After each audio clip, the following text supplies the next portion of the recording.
Kesehatan adalah modal paling utama dalam hidup ini. Kita hanya bisa beraktivitas, melakukan berbagai kegiatan dalam hidup ini hanya oleh karena kita memiliki sesuatu yang bernama sehat.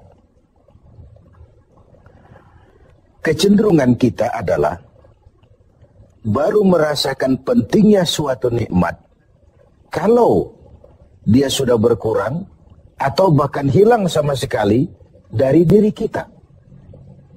Kita baru merasakan pentingnya gigi kalau sedang sakit gigi. Kita baru merasakan pentingnya telinga kalau sudah tuli. Kita baru merasakan nikmatnya benar-benar nikmat mata kalau sudah diserang penyakit buta.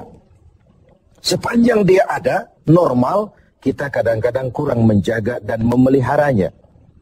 Padahal Al-Quran telah mengingatkan kita, la in syakartum la azidannakum wa la in kafartum inna azabi lasyadid.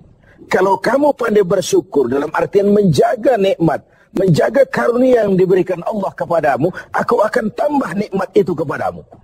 Tapi kalau kamu ingkar, kamu tidak pandai bersyukur, kamu tidak pandai menjaga dan memelihara nikmat itu, awas, azabku itu akan pedih adanya. Begitulah. Kesehatan ini menjadi modal utama. Kita melaksanakan puasa, selesai itu kita berangkat ke masjid, melaksanakan sholat tarawih, kemudian tadarus Al-Quran, bahkan ibadah haji, jihad sekalipun, hanya mungkin kita laksanakan kalau kita mempunyai sesuatu yang bernama sehat. Lawan dari sehat adalah sakit. Kita manusia terdiri dari dua elemen pokok, jasmani dan rohani. Kadang kita kehilangan keseimbangan. Berpayah-payah kita mengurus rohani. Berpayah-payah kita mengurus jasmani maksud saya. Satu hari 3 kali kita mandikan jasmani kita. Kita berikan pakaian yang bagus-bagus. Parfum yang wangi-wangi. Pakaian yang aksesoris yang mahal-mahal. Untuk keindahan jasmani. Pernahkah kita berpikir seperti itu untuk menambah keindahan rohani kita? Kita hiasi dengan sifat-sifat yang baik, dengan sabar, dengan ikhlas, dengan tawadhu, dengan tasamuh, lapang dada, dan sebagainya. Begitu juga kalau kita bicara penyakit. Kita sibuk kalau diserang penyakit jasmani. Tetapi sesibuk itukah kalau rohani kita yang diserang penyakit?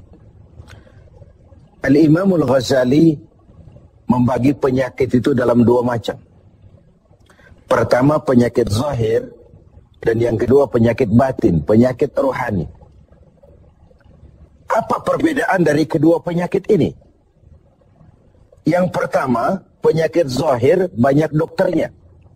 Apalagi di zaman spesialisasi sekarang ini, tinggal cari saja dokter ahlinya. Penyakit jantung ada dokternya, liver ada dokternya, paru-paru ada dokternya, ginjal ada dokternya, kulit ada dokternya. Penyakit zahir banyak sekali dokternya. Tapi penyakit batin, dokternya hanya agama dan kemauan yang kuat dari orang yang punya penyakit itu untuk mengobati diri. Sulit cari dokter yang bisa mengobati penyakit sombong, cari dokter yang bisa mengobati penyakit kikir, cari dokter yang bisa mengobati penyakit angkuh, sombong, bakhil. Agama dan kemauan yang kuat dari orang yang dihinggapi penyakit itu untuk memperbaiki diri. Melalui riyadhah, latihan, dan latihan. Yang kedua, kata Al-Ghazali, perbedaannya, ini aneh. Penyakit zahir, yang empunya penyakit lebih tahu dari orang lain. Sedangkan penyakit batin, sering orang lain lebih tahu dari yang punya. Ini aneh. Kita punya penyakit jantung. Kita tahu itu penyakit kita dan itu penyakit zahir. Teman kita nggak tahu. Datang-datang main kagetin aja. Woi, kelepek kita. Kita yang punya penyakit tahu. Orang lain nggak tahu. Tapi kalau penyakit batin ini aneh, orang lain sering lebih tahu dari yang punya. Kalau kita sombong, kita sering tidak merasa, kita anggap sikap kita wajar saja. Kalau kita diserang penyakit pelit, kita tidak merasa, kita anggap wajar saja. Kalau kita diserang penyakit hasud, kita anggap wajar saja. Orang lain yang tahu. Karena itu sahabat Umar bin Khattab radhiyallahu an, kerap kali kalau berkumpul dengan sahabat, sering kali bertanya, kau lihat saya sombong apa tidak? Kau lihat saya pelit apa tidak? Kau lihat pada tingkah laku saya ada tanda-tanda kekafiran atau tidak? Kalau orang lain memberitahu itu kepada beliau, bukan main senangnya hati beliau. Tidak jarang yang memberitahu itu diberikan hadiah oleh beliau. Ini bedanya kita dengan Sayyidina Umar. Kita diberitahu orang marah, bukan main, kenapa gue lo urusin, diri lo aja beresin. Jangankan kita mau bertanya, melakukan introspeksi tentang kekurangan-kekurangan kita, diberitahu orang pun kadang-kadang kita salah terima. Inilah penyakit batin itu. Dan yang ketiga, ini yang paling dahsyat. Sehebat-hebatnya penyakit zahir, penyakit jasmani, dia hanya merusak dunia. Paling-paling mati gitu saja. Tapi penyakit batin, penyakit rohani, kalau diserang, merusak dunia, menghancurkan akhirat. Kita diserang kanker, mati, resiko dunia saja. Kena ginjal, mati. Paru-paru, mati. Darah tinggi, mati. Tapi tidak berakibat akhirat. Maksudnya, tidak ada nanti penduduk neraka ditanya, kenapa kamu masuk neraka? Kanker, Pak? Tidak ada. Kenapa kamu masuk neraka? Tumor, Pak? Juga tidak. Yang menyebabkan masuk neraka itu penyakit rohani. Jadi, kata Al-Ghazali, penyakit rohani itu kalau diserangnya kita, rusaklah dunia, hancurlah akhirat. Kita diserang penyakit sombong. Di dunia dikucilkan dari pergaulan, di akhirat jelas juga tempatnya. Kita diserang penyakit kikir bin pelit. Di dunia siapa yang mau bergaul dengan orang pelit? Walaupun kita sendiri kadang-kadang pelit. Tapi di akhirat juga tempatnya jelas. Hasud, iri hati, menggerogoti amal sendiri. Di dunia kita sulit hidup karena senang lihat orang susah atau susah lihat orang senang. Itu kan tandanya hasud, iri, dengki. Lihat orang susah, senang. Lihat orang senang, susah. Di dunia saja sudah susah hidup, susah gemuk. Di akhirat jelas juga tempatnya. Karena itu kata Al-Ghazali, heran saya ini.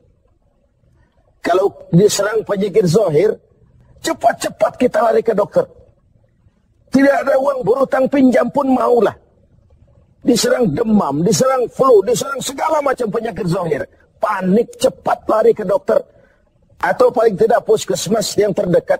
Puskesmas tidak berhasil, cari ke rumah sakit umum. Rumah sakit umum masih gagal, cari dokter spesialis. Tidak ada ongkos, jual apa yang bisa dijual. Karena kita tidak kepengen diserang penyakit jasmani.